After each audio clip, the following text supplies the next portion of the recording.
No, this is the biggest disappointment in my career. Just an embarrassment of performance. It's emotional. It's disappointing that my role in the team is to make kicks, and these guys pour in, thousands of plays over the course of the season, and I leave 7 points on the board today. So, like I said, most disappointing part of my career ever. I don't even have any words, man. I really don't. I mean, it sucks, seeing my brothers like this, but it's tough.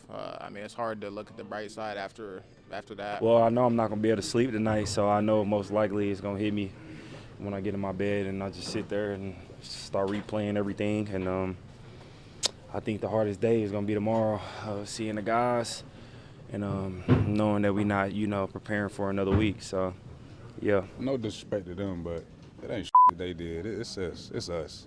We gotta finish. We whooping their ass the whole game. Like that's us. We gotta finish. They ain't do special. We gotta finish. We ain't finished last time. We ain't finished this time. So that's some shit we gotta work on within us. It ain't nothing new. Chicago ain't do special. They ran what they did. They did what they did. They made plays. Okay, cool. But a lot of the stuff is on us, and we gotta fix that. After this game, they were supposed to meet about a contract extension. I don't know how you still have that meeting and you talk about an extension. LaFleur's my dog. LaFleur's a heck of a head coach. Since he came in there, he won game. But the way the Packers have finished the last couple years, losing so many close games, you get into the playoffs. At halftime, you have a 21-3 lead. Check. Not against a team that's better than you. Against a team that you are better than. Check. You wasn't playing the champions, the Philadelphia Eagles. You wasn't playing the Patty Mahomes, Kansas City. You was playing Caleb Williams and the Chicago Bears and Ben Johnson's first season, that a team that you are better than, and you give up a 21-3 lead at the half. It's going to be a different conversation. Yeah. I think Coach LaFleur, his seat just got real hot on that bus. Yeah. As he's getting on that bus right now, his seat just got real hot. When Goody talked to him at that meeting, I don't know how you let him walk back in the room. Woo. I really don't. Let's go now. A little life out here.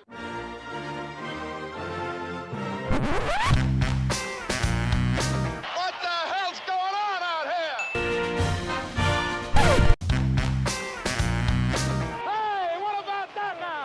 Hello everybody, welcome to the UK Packers podcast. As usual, I'm your host at SteveDDNFL on Twitter, and of course follow the group at UK Packers. I will be talking about whether Matt LaFleur should be sacked in this podcast. I didn't think we'd be here. I put out a post, just before the game actually, just about Ian Rappaport came out and said, it's not even up for discussion. They're looking to extend Matt LaFleur and Brian Gutekunst because they're coming into the last year of their contract. It's a multi-year extension, irrespective of how this game went. But then this game went, I've always been a good sort of proponent for Matt LaFleur, not a bootlicker, not a homer. I hope you don't think, but someone who's able to look at stuff and go, do you know what? Let's break it down, try and make sense of it. But after this loss, it's just so egregious. I mean, it was on every side of the ball, and there's no excuses for it. So again, I know some people have got in contact and said, Steve, stop trying to put a positive spin and all this type of stuff. But I still stand by absolutely everything that I've said up to this point. But now we're at this point, and there's just no excuse for it, because the excuses that you might be able to use if the Packers got blown out cannot be used here, because they were not blown out. In fact, they blew themselves out here. So you can talk about refs' calls. They were irrelevant. You can talk about the kicker, which is very relevant, but still not an excuse you can totally hang your hat on. Albeit we left 7 points on the field. We lost by 4. Had he kicked the extra point, we were kicking for a field goal. That changes the entire complexion of this game. Now, one of those kicks was for over 50 yards. What was it, 51? And he was iced, which never usually works, but it did in this instance because that's just the type of night this was. He made the kick initially and then missed it when it came back out to him. As you can hear from the very top, he said that this is one of the worst games of his career.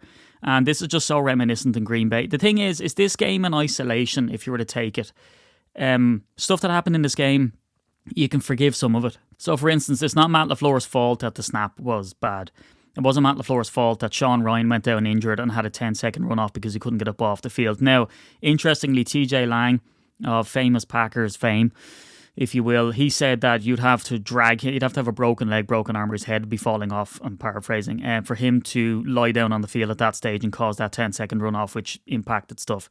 So again, that's not Matt LaFleur's fault. It's not Matt LaFleur's fault that Jordan Love threw a perfect ball to Jaden Reed and he dropped it, and that would have put us right down with a chance of a field goal. All of these things are not Matt LaFleur's fault. However, it all accumulates to be just part of what this Packers culture is, and from what comes down from the head coach. And if you take it all the way back, we're trying to surmount a lot of issues, right? And Matt LaFleur's play calling, I'll call out, in the second half was scandalous. So he's not off the hook here. I'm not saying any of this isn't his fault. In fact, I'm coming back to say as much, is that at the end of the day, this does fall with him. And if you're going to capitulate to the Bears, because this is the thing, you look at losses like this and you go, like, how does a team overcome stuff like this? Well, we've already seen it a couple of weeks ago against the exact same team.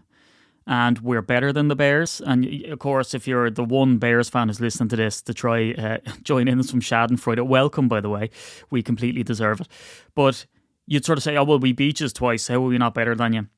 I think, and I said this the last time, if you're a Bears fan looking at this Bears team, there's no way you look at this and go, this is a polished, great team. This is a team that squeaks out now 6 wins in the fourth quarter, which is the most in NFL history. So I wouldn't be looking at this team and going, we're in great shape. And similarly, had the Packers got down to the end and scored a touchdown at the very end, I would be on saying very, very similar things in this. I wouldn't have been happy that the Packers got a win because in the fashion that they did it was bad. I mean, did we think the Packers were going to go all the way? And if they did, would we have been happy about it? Would you have looked at it and said, this is a bang-up squad? I mean, what we did in the first half was incredible. Play calling, the scripted stuff was amazing. The Bears had no answers for it. The thing is I laid out what we had to. This is going to be a bit of a scatty podcast, by the way, and I know I'm all over the place because there's so many talking points, but bear with me because hopefully you feel the same way. And if you don't, send messages in. But the Packers did, again, what they needed to do in this game. So on the preview podcast, I'd said they need to take away the run, but unfortunately what that is going to bring into play is it's going to test the Packers secondary, which I felt is the biggest weakness, and that's exactly what happened. Not that we're particularly strong on the D-line, because we're not, but it was going to bring up pressure on the DBs, and that's what it did, and they weren't up to task. So, and then also they took the crowd out of it. At 21-3, there was no noise. The Bears fans had given up. There was glum faces in the stands. They asked Matt LaFleur at halftime, what did he do that went so right? And he said execution. And that's what fell down in the second half. But look, I know you've tuned into the podcast if you've had the stomach to do it. And you've probably wanted to see, what am I going to say? Am I going to call for Matt LaFleur's head and all that kind of stuff? It's very hard to justify how they fell apart in the second half. And it does come down to coaching. Because yes, we were injured, and the positive spin to try do is we didn't have Tucker Kraft or Micah Parsons or Devontae Wyatt or our starting centre Elton Jenkins, and Ryan went down and there was a bad snap and Matt LaFleur can't catch balls and blah, blah, blah, blah. Doesn't matter. Simply put, you're up 21-3, you put the game away. The Packers were clinical. And yes, the Bears made halftime adjustments, right? It's not Matt LaFleur's fault as such that he comes out and the Bears have adjusted. They're getting more aggressive because they have to. But that's the nature of the game. I'm sorry, but you go up heavy. You take the run game out of it. Your team needs to be able to handle the pass. Your team needs to be able to handle the defense that comes out and pins the rear back, because that's the only way they can try limit your plays, because if they let you and play soft like they did in the first half, so it's no massive surprise that the Bears would do this. It's shell shock in the first half, and then they're going to come out and, really go at you, and the Packers didn't have any answers. Josh Jacobs was revelation in the first half. It wasn't working in the second. I completely understand that you run the ball as much as you can, you run down the clock. And I also understand that you try to do that against the Bears offense, who you've only given 3 points to. That absolutely makes sense. So on the face of it, no problems. Matt LaFleur comes out, runs the ball, runs down the clock, trusts his defense to get the stop. Even though, the writing was on the wall in the very first defensive drive. It's going exactly as expected. The Bears open with an 8-minute drive. The Packers bring up 4 third downs and give up every single one of them. And EMBARRA makes a huge stop for a loss, and the Bears convert a 3rd and 12 anyway. So the writing was on the wall, but the defense were doing just enough, obviously, to bring up only 3 offensive points for the Bears. So we swing around to the second half. So you could try stand behind the excuse, and Matt LaFleur did say this in his post-match presser, was that the Bears made adjustments. They were very aggressive. They had no answers for it. But how you don't see those adjustments coming, I don't know. You know, you make the Bears one-dimensional, and that's the one dimension they have, then they whip you with it. You know, it's just absolutely egregious. So, right, we'll give him benefit of the doubt. We'll say the first offensive drive, he has to punt the ball. It's not a great one. We missed the field goal, albeit it's a long one, so you can kind of give, you know, Brandon McManus a bit of a pass because it's over 50 yards and the wind is whipping. That said, you'll have Carlos Santos, who was absolutely the MVP in the last game. He absolutely nails everything that he's asked to do. And again, you can come up with excuses like he's kicking into the wind and he swings it this way and that way, and he does, and he's very skilled. But I'm sorry, that's your job as a kicker, right? And it didn't go well. And he says it's the worst day of his career. But this happened before. The Packers ended a prior playoff push with Jordan Love, who threw an interception, I believe, on the last play, trying to make up for the fact that the kicker was missing extra points and field goals. And that, again, had we been 3 behind, not that you could have depended on him to come out and actually kick the 3 points, right? That's the other problem. But you've put our offense into a position now where we cannot accept 3 and bring it to overtime and see what happens. But again, I would have had a bad taste in my mouth had they done it, and then we get into overtime if we would have won that game. There would have been elation as such to sort of, you know, put this to bed and say, finally, you know, the Bears' luck has run out. But you wouldn't feel handy about going to Seattle. But again, this is the type of team, if they put the performance that they did in the first half up against Seattle, well then, God knows, anything can happen. But look, this is not a convincing good squad. Matt LaFleur had the opportunity after those punts. Daniel Whelan's services were not required in the first half. The Bears did not punt once. So Matt LaFleur has to be questioned. How he adjusted the play calls after by going punt after punt after punt because you think you get something going, right? That didn't happen. You have brain fart penalties, one on Wiley, for instance. And then let's talk about defense. So offense, mercurial in the first half, clueless in the second. Again, playing safe, not being able to adjust, not feeding Matthew Golden enough. I mean, that was obvious. There was a couple of throws, and again, I'll just state this as well, right, because we're going to get off the offense onto defense. I'll hit special teams, and then I'm going to go into the shower and have a cry. But Jordan Love is not the problem here. And anyone who's out there, because I see an awful lot of stuff online, it's an absolute toilet bowl. But, you know, people saying, oh, when are we going to look at the quarterback? What are we looking at the quarterback for? You know, and I see one breakdown piece, because I did do an extra bit of reading coming into this, because you just want other people's opinions at this stage. But one journalist said, where was the Malik special play? I don't think that would have helped. If that wasn't obvious, in hindsight maybe, but that wasn't obvious in this game because we were smashing them all the way up until the second half. And in fact, further on in that game. And then we go up with 6 minutes to play with Matthew Golden. But again, Jordan Love, credit to him. 4 touchdown passes on the night. Zinged the ball to Matthew Golden on a number of different occasions, who has proven that he can come down with the ball in exceptionally tight coverage. And that touchdown that he got was all on him. That was all Matthew Golden. Let's start the campaign, Feed Golden 2026. So look, if you're calling for Matt LaFleur's head, and I'm always squeamish about doing it, I completely understand it. And I understood it, earlier on in the season when they were making brain fart mistakes, but then the 4-game losing streak on the way in, you can sort of, extrapolate that into that they weren't good enough. There was reasons for it between injuries to key players and, not having to play the Vikings hard and putting out your second, third stringers to be healthy for this Bears game to be able to get a result of 21-3 at the half. But Matt LaFleur also stands over special teams, and Rich Bisaccia is not it. I'm not the one for call for heads, as I say, but Rich Bisaccia has shown time and time again that he does not have a handle on his squad. Between running the ball back where they shouldn't, there was one stage they put Keyshawn Nixon on returns after he had done the stuff he'd done, and I will talk about that. They put Josh Jacobs on his first return of his career in a playoff game. What's happening? And then we can't tackle. And then you have the kicker situation. Again, I'm a bit more softer when it comes to that 50-yarder, and you'll get the diehards out there. I'll say you need to be kicking those, which is fair enough, because particularly this year in the NFL, there's been kickers that have been kicking over 50 as if it's routine. And I would say as if it's an extra point, but Brandon McManus can't do those either. So there's that. And look, if that's a bad operation, if it's a bad snap, if it's a bad hold, it's the special teams unit. That's the bread and butter. That's your function. That's your job. That's what you do. And in crunch times, that's what you need.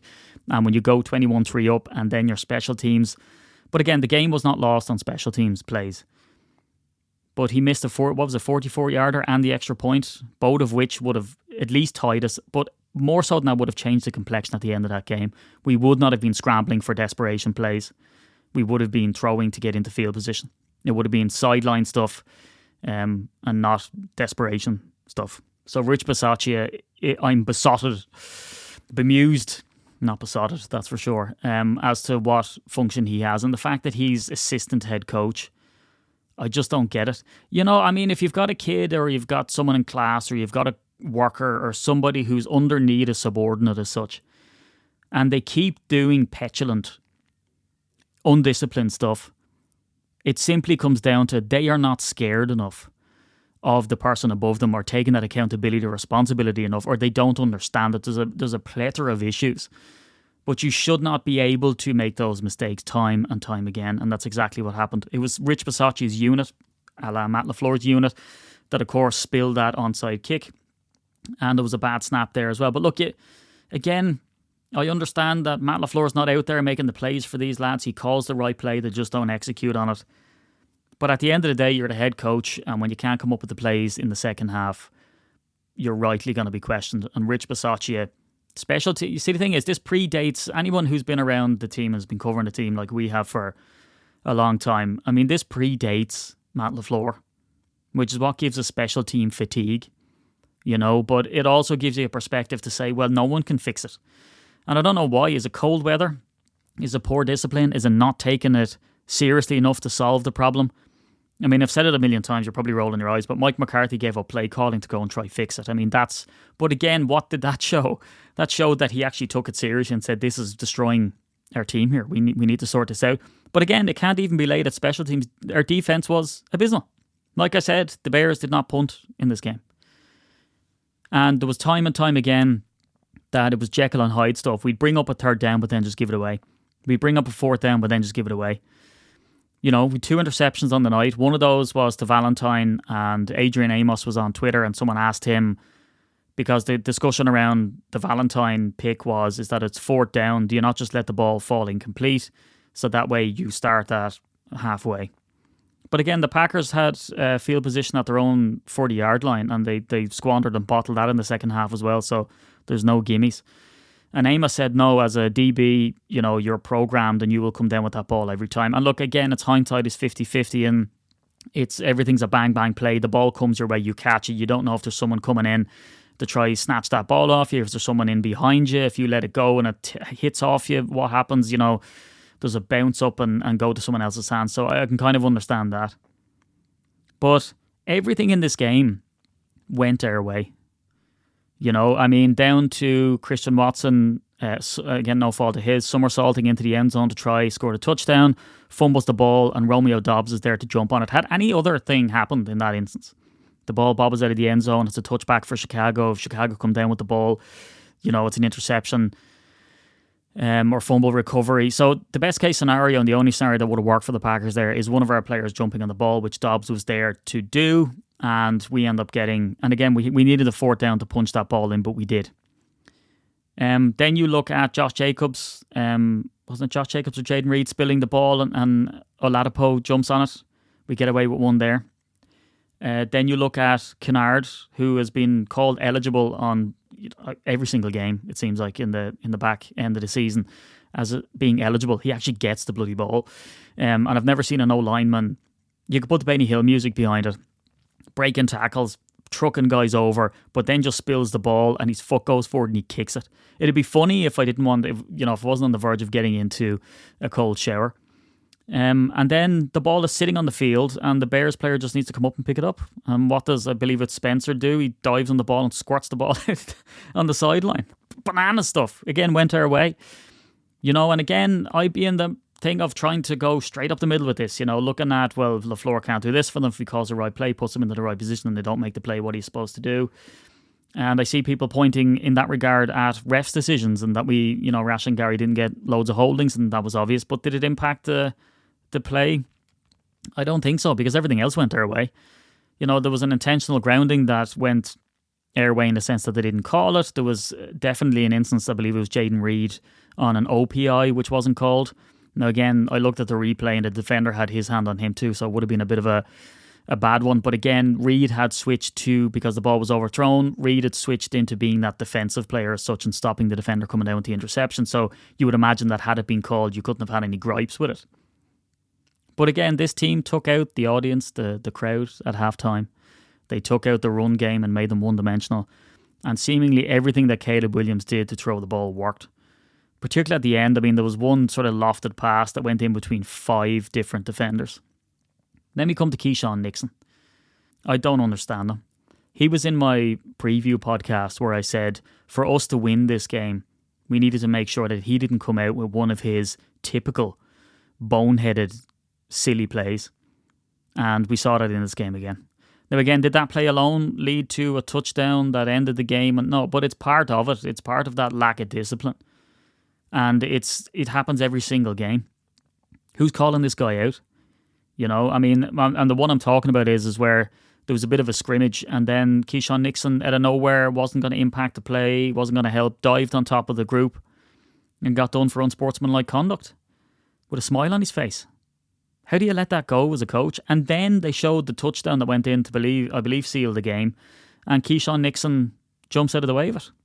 I've only seen the angle from behind him, and someone said, "Oh look, who was it? DJ Moore was in the end zone already. It didn't really matter." I don't think so. I think you still put it up to him, right? Because you might punch that ball out, but he just jumps out of the way. It's not working with him, and that's why the talk is justifiably around Matt LaFleur's future. It's around Brian Gutekunst's future. And, that's kind of... None of this is clear-cut, I think had we got blown out or whatever and had we had all of our starters and the play calling throughout the whole game was hopeless. You might look at it more sort of clear-cut. But you look at this squad and with Micah Parsons in there and Devontae Wyatt and Tucker Kraft, who's the Yak King, although I believe that look does run out, so... I'm big on Tucker Kraft, but I'm also not naive enough to think that he's the answer for everything, right? But you have enough players on the roster there, especially at wide receiver as well, between Reed and Watson and Dobbs and the underutilized Golden, to win games. And the Packers, in fairness to them, apart from that Baltimore Ravens game and that nothing game against the Vikings, were not blown out this season. They were thereabouts. So I believe they have the roster to do well. So I wouldn't be as high on calling for Gutekunst, but look at his draft record. The biggest impact signings, which again you have to put down to the GM, but the biggest impact signings for the Packers have been Xavier McKinney or Josh Jacobs or Micah Parsons, which haven't been drafted. They've been brought in, and they brought in a first-round wide receiver with hands of steel. Randall Cobb was on the sideline last night, and he reminds me all the world of him because he's just diminutive, and again, Matthew Golden's a completely different beast, right? He's fast, great routes. Randall Cobb had hands of steel too, and they just didn't use him. Again, I've spoken about that and they understand why, because the playbook's already in play and all that. But if you're Jordan Love in crunch time, look for Golden, look for Zero, see if you can find him. He's probably going to be open and he's probably going to come down with the ball if you give him a shot. So, do I want the GM to go as well? Look, I don't know. I think we need to leave it a week or two and come back. And what I might do is I might do a podcast. I'll do a deep dive in the case for Matt LaFleur and the case against Matt LaFleur, the case for Brian Gutekunst and the case against Brian Gutekunst. Because I think both of those scenarios for each man is a valid discussion. Certainly you can look at it. And again, this fatigue for long-term Packers fans, I can understand it from a short-term perspective. You look at it and go, he's not the one. This hasn't worked the last couple of years. Get him out. Right? But then there's the long-term fan as well. You look at the failures under Mike McCarthy and the playoff losses with Aaron Rodgers and him not getting the ball in the defense coughing it up, or him getting the ball and not running or making the pass, having to resort to Hail Marys, giving away an egregious play. It goes right back to the NFC Championship game, if not before. We can go back to that season against the Giants where we were, 15-1, and then we bottle it then in the playoffs. So it goes back even further, and this is just an accumulation of stuff. So is Matt LaFleur and the coaching staff coming in the crosshairs from the short-term fans who don't know the sort of deeper history of it, Or is he coming into the crosshairs of the us long-term fans who've sort of seen this underwhelming performances in the playoffs all along? I don't know, but it just goes to show they don't really have a case from short-term or long-term. And you cannot deny that this is a pattern with these teams. And what's been levelled at the Bears for many years, since the 80s really, is that the Packers always had this assumption that we're going to play winning football. You know, we're not just trying to get to the playoffs, we're trying to get to the Super Bowl. Whereas for the Bears, I've always said that their locker room was built on an atmosphere of losing. Something very wrong psychologically happened to this team after that NFC Championship game. And they had weeded that out, and we got to the stage that we're at and it's still not working. And look, I can understand it, right? So Matt LaFleur comes in, he's got a Hall of Fame quarterback. He looks at his play calls and he's delighted. He's like, this rips the top off a defense. This is unbelievable. They overutilize him and Devontae Adams and all of that stuff happens. Then they transition to Jordan Love, which was very successful, all things considered. And then they were also the youngest team in the NFL for 2 years on the trot. All of that is fantastic. They're not the youngest team anymore, and they've been through enough of this stuff now, you'd think, to overcome it, but it hasn't happened. In fact, this exact experience happened only a couple of weeks ago against the Bears in the exact same venue. So, it's not a memory thing. So I understand it. This isn't just some wholesale call for people's jobs, but there's an awful lot of blame to go around here. And my concern with changing the head coach, and I'm high on Matt LaFleur, as I said, I think he's a great coach. He's a good play caller. But this seems systematic at this stage. This seems like a mindset that this is ingrained here. My concern with changing the head coach would be who comes in then. The real concern is, and this is the scary part, and it reminds me because I'm a Man United fan, so when I look at David Moyes' very short-lived tenure for Man United, and United were 8th, and people are like, what the hell, get this guy out. And then you get him out and you realise he was actually getting the best out of the squad. The United have fallen to the lowly place of 15th under Ruben Amorim and Eric Ten Hag.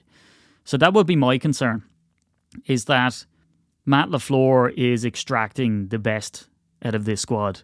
And yes, you get him out, but it becomes apparent only after the fact that you keep him in. But then I understand the argument. Like, is this what we're aiming for then? Do we keep him because we might as well just be happy with getting dumped out as the 7th seed in the playoffs in one of the worst meltdowns in football history? I mean, this is compared with the meltdown in the Super Bowl with the Atlanta Falcons, of which Matt LaFleur was on the sideline there as well. You do not want to be associated with that stink, but here we are. But my concern would be is, yes, get him out, but who do we get in? Do you bring in Harbaugh? Does he change everything? Can we change everything? Are we missing key players? Is Matt LaFleur extracting the most out of this squad? So we'll go from having this misery in the first round of the playoffs to not getting to the playoffs at all. There's no doubt about it. We're in a very strong division. The NFC North is tough. The Bears are not going to be able to squeeze out 6 fourth quarter wins next year. So they will either get markedly better. Caleb Williams will undoubtedly get better. He had this tendency before to sort of put his head down and just run, whereas he's not doing that now. He's staying in the pocket. He's doing Air Jordan balls, and they're coming down. Now he's got intercepted twice. He had a low completion percentage. But if that's his floor and his ceiling is much higher, we're in trouble. Now, we've seen it happen with the Falcons. We've seen it happen with the Panthers, where they were eking out close games, and then when they came out the following year, they were back down in the basement again, because that isn't sustainable. But certainly under Ben Johnson, who's very aggressive, and with the sort of, the recession, the fallback that we've seen with the Lions, with him being gone, well, then we see that, maybe he is the magic sauce and he is the quarterback whisperer, and he does have a crack squad and they're only going to get better. And then we've the Lions nipping at us again. And then we've got the Vikings, which doesn't look good for quarterback at them. But again, if you look at their end record, and again, there was that easy game against the Packers. All I'm saying is it's not going to get any easier for the Packers. So do we take the gamble? Do we go with someone else? Do we think it's a case that we have the squad there and we have options to bring in a good play caller and he can get us over the hump? Or are we only getting to the hump because of Matt LaFleur? I don't have the answers. Also, Jeff Hafley has head coaching interviews. And in some of these games, You know, against the Ravens, against Dallas, against the Bears. Just these meltdowns. Now, again, albeit there's special teams faux pas there as well, so it's not completely on him. But the Bears did not punt last night. So we cannot let Jeff Hafley off the hook here. This was a guy who they wanted to take over from Matt LaFleur. The thing is, Matt LaFleur is an offensive play caller. He has an offensive bias. He does not get involved in the defense. And the concern would be is that you'd put in a defensive head coach. And I'm not convinced that defensive head coaches are the be-all and end-all. Now, again, you've Vrabel and Dan Campbell, and that worked out. But Dan Campbell was apparently his supporting cast. So, and then Vrabel, it didn't work out elsewhere. So, you know, the jury's still out on that one. But look, I understand it if you're calling for heads here, because to be put up in a category of one of the worst losses in NFL history, the stats are insane. When you're losing by X amount of points, what is it, over 10 or 15 in the fourth quarter? You know, over the last how many years, the record is 3 wins or 6 wins and 158 losses or something like that. You know, it's just not good enough, and everybody seems to be shell-shocked. But look, this is egregious. This is an S show on offense, on defense, on special teams. Serious questions need to be asked. So if we don't hear about contract extensions or firings over the next while, let's sit down, will we? Do a sort of the case for Matt LaFleur, all the good things that he's done. Let's sit down and look at all the bad things that are happening. There's plenty of both. Let's look at Gutekunst's record. It's got a long off-season, we might as well. Let's look at his record, you know, that's gone well, that hasn't gone well, what has worked, what hasn't worked. Have players not been successful with us and went on to be a success elsewhere? Have we drafted players where we left other players that we should have got? And you sort of go, well, what's the point? Well, it all adds up. If you're going to make a case and say Gutekunst needs to go or Gutekunst needs to stay, let's get the hardcore evidence and back that up. Now, it might be a moot point. They might extend them anyway. I don't know. Let me know what you think. Let me know if you've listened to this podcast, for one. It's hard to click on a podcast that's just called Embarrassment in capital letters and go, can't wait to sit down with a nice cup of tea and listen to that. But look, we're going to keep going during the off-season. We're going to try to forget about this, and we're going to try lean into the history side of things. There might be an exciting event that happens after the Super Bowl. And anyone asking, are we having a Super Bowl party? This is the exact reason why we haven't had one the last number of years, because when we get kicked out, it's pretty severe. It's never, well, we fought it to the very end and we were the underdog. We were the favourites at Soldier Field. We went up 21-3 and we absolutely did a massive choke job on it. So who wants to get in a room together? Because you know it's going to come up. You know the conversation's going to come up, right? But look, we're going to be doing more meetups, more events next year. Of course, the Packers have marketing rights in the UK and Ireland and Germany, so they're more involved, which is great as well. So there's going to be more opportunities to meet players and prize giveaways and official meetups and stuff like that, and we're going to be involved there hopefully too. So look, this is disappointing. Let's shake the stink off. Let's leave it a week or two and let's come back. And I'm going to delve into a bit of history. I'm going to delve into a bit of analytics. And there's going to be some high quality stuff going. And of course, Patreon's still going. You can still win some signed merch and all that good stuff as well, and win an all-expenses paid trip to Lambeau Field. Look, this stinks. This stinks right now, but it's not always like this. I mean, this happens every year, right? We always come back stronger thinking that this is our year. But anyway, thanks for hanging out with us for the year. Hopefully you're not going to leave us now and go into hibernation, and you'll keep rocking with us during the off-season. The podcasts are going to be coming out now, and they're going to be stripped down to at least one a week.